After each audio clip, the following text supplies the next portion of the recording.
We are here for a game that has received already a lot of accolades and is yet to come out and won't be coming out until next year. But I can even personally say that when I saw Last of Us for the first time, I realized that there's something very new and very special happening with this game. Given the fact that it's coming from one of my favorite developers ever, Naughty Dog. Yes, round of applause. Now, what are the circumstances of this world? I mean, we've heard apocalypse, we hear the word infected, and there's so much out there that's like it, but the game has its own kind of unique telling of life after the fall, I guess. We started with, after we got off of Uncharted 2, we're trying to figure out what we're going to do. And we were watching the Planet Earth BBC series, and there's this section in there where David Attenborough is talking about the cordyceps fungus, and there's this zombie ant, basically, that this cordyceps fungus, which is uniquely situated for every single different type of insect in the jungle, will take over that insect's brain, and in the ant's case, make it crawl up on a piece of grass. Fungus grows out of its head, and then it releases its spores, thus infecting more ants and repeating the cycle. And we're like, all right, well, what if, that's our jumping off moment, what if that could happen to humans? Mm-hmm. And so that's kind of where it started, and we liked this idea a lot, and of course the visuals of the fungal infection was really interesting and intriguing for us, and we thought it brought something new to the sort of the genre we like. We really felt like in games, no one has really taken this genre and done what has been done in other mediums like comics and film or TV and told a very character-driven story. And we felt like, how can we get that kind of tension in a game? Is it possible? Is it possible? Can you do that? Because in horror games kind of have that sometimes, but it doesn't have that character element.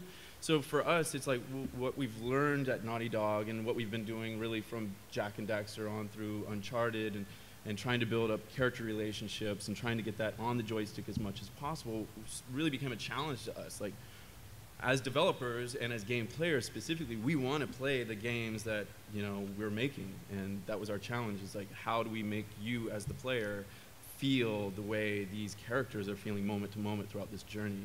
So what do you call the game? 'Cause it's not really a horror game. It's not really a stealth game, but it has some of these elements in it. Yeah, we just call it survival action. I mean, it's just something we pulled out of our ass. We don't know. I mean, like, but I think one of the key things is that it is a violent game, but it's a much different type of violence than I think what you see in a lot of other ones, where it's kind of the last resort for the player. That you don't have many bullets. You don't you have to kind of look at the world around you. You can try to sneak past, but it seems that what you're up against, be they human or otherwise, which we haven't seen yet, that it is a different experience for the player than what we normally see when you shoot someone in the face. I mean, it's one of the things we really wanted to push with this game is this idea that there aren't necessarily good guys and bad guys. You just have people trying to survive in this world, and it's just that Joel ends up being on the other side of, he's trying to save Ellie, he's trying to save himself. And we want you to see the other people as not just fodder. We want you to see how they care for one another, how they're fighting tooth and nail to survive themselves. And also we wanted to really ground the violence, just like a Coen Brothers film or something like that, where you feel the consequences of it. You feel disgusted with yourself when you take these actions, but you should feel the desperation that you have no choice but to take these actions. We really want to try to push like the contrast inside of this game, like in that, and try to make the when you're in melee combat, brutal, brawling combat with somebody, we want you to feel every impact. And like Neil was saying about the consequence, is we want to personalize it. We want to make you feel that your life, or Ellie's life, Joel and Ellie, these people's lives are at stake, in jeopardy. And Ellie's coming from a standpoint where she was born after this pandemic hit. So after shit hits the fan, like she's 14, this is 20 years in the making this fungal outbreak, and so she looks at the time before the pandemic as the old world. She has no recollection or she's curious about, like, we're sitting in this dark auditorium and we all love movies and video games and these things. It's like she hasn't had that. Electricity's been out, she's been living in a quarantine zone, military oppression, so she's curious.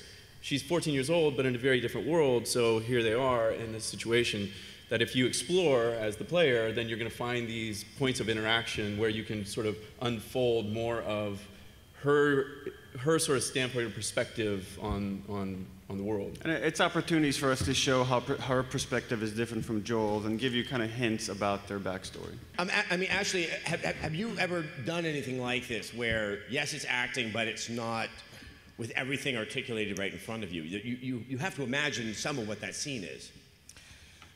Right. This is the first time that I've done mocap or performance capture, as they're calling it now. For money. For money, yes. Let's not forget about that. Awkward. Yeah, I've never done this, but I haven't been approaching it any differently because, you know, why would I put on the suit and be like, oh, I'm going to do less of a job than I would ordinarily on a set? You know, you bring it, no matter what. And you do. Good. And hopefully I do. And W. Earl, I mean, what was like, you get to, like in this scene, you get to be at least the somewhat bad guy. Yeah. Looks like you're helpful, but you may not be the guy I would fully trust. I mean, how do you sort of, in that moment when you guys are filming it all together, just kind of say, okay, I'm gonna really draw out this character? Well, we just talked about the background of the guy, and you just use your imagination. I mean, it's the same as what she was saying. When you're doing a film, you have all the props and you have the location. And in this, it's all our imagination because everything's green. I got a piece of green foam. That's your gun. So it was like being 5 again, you know, picking up a stick. So, you know, that had its lure. That was fun. Earl, I was going to say, I mean, is it somewhat dislocating to sort of see yourself up there, but it's not really you? It's always dislocating for me no matter what I do. I don't watch dailies. I'll watch if I like something I've been involved with, I'll watch the finished product over and over and over. But I can't watch dailies. I get too self-conscious. I mean, I guess given the idea that it can be played with, you know, the image or any of the characters you guys are playing, you're like, well, could I have long flowing locks? You know, there's no, you know, it's got rid of my bald spot. Yeah. I was very happy with Look at me, I'm already having a fantasy right now. So, I think going back to character and how it integrates into the game is that you guys aren't just participating in the cut scenes, you know, when it's really advancing a lot of the story, but that characterization has to be present in the gameplay as well, especially if you're going to try to capture that sense of tension and that there's something at stake. How do you guys all work together so that that same characterization is when the player is actually in control of you guys? Taking the same thing that we've learned about this performance capture and getting actors on stage together, and it gives you a more realistic, you know, more contextually based performance. That we've been using that now for our quote-unquote enemies, our humans that are populating the world, and making sure that when you have a faction working together, they care about each other. They might not care about you, but we want that same interaction between two enemies out there. They're going to talk about what they're doing and how they're getting through that day or whatever, or how they're coordinating within combat. And that when you shoot one, that the other one's going to react. And because we'll have multiple actors doing ADR at the same time, you get a more realistic performance. Like, it's not so stilted and disjointed between these two, but it feels like one is responding to the other one, which is also, I think, unique.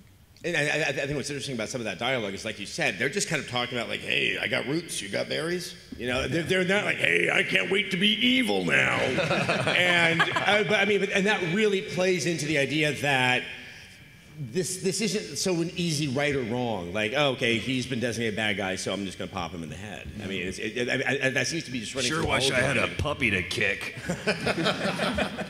Actual line from the game. I think we're ready for a handful of questions. Feel free to ask someone here on this illustrious panel. So my question is, how do you, because this could, you know, obviously could be done into a really great movie. How do you find a balance between making it a movie and not sacrificing gameplay, like having really good gameplay as well as a really thought out and, you know, cinematics movie, all that? I think as long as you look at it, we're not trying to make a movie and a game, we're trying to make an interactive experience, and that can come across as a very cinematic at moments, or it can come across as just focusing on the gameplay. And I think as long as what you're worried or focused on is making sure that each of those elements stand up, that those moments feel real, that the characters feel real, and the gameplay is both immersive and propels you forward, then it doesn't matter if you want to say it's movie-like or it's more game-like. I think you're creating something completely new, yeah? All right, let's have our last question. Try to keep it down to, I don't know, 2, 3 words. How much will the fungus or the paranoia surrounding the fungus affect the game or story? I mean, for us, it's what we love about this genre is the kind of the threat of either the zombies or the disease or whatever it is creates all this tension on characters, forcing them to make really difficult decisions. So for us, it's an awesome setup, but we don't want it to be like a zombie shooter. So we're gonna kind of pick and choose where we show those things and where you feel that threat, but the story isn't about that. It's about the bond between Joel and Ellie. That was absolutely awesome. Thanks so much for the time of Bruce, of Neil, of Ashley over there. Give your round of applause. Thank you, guys.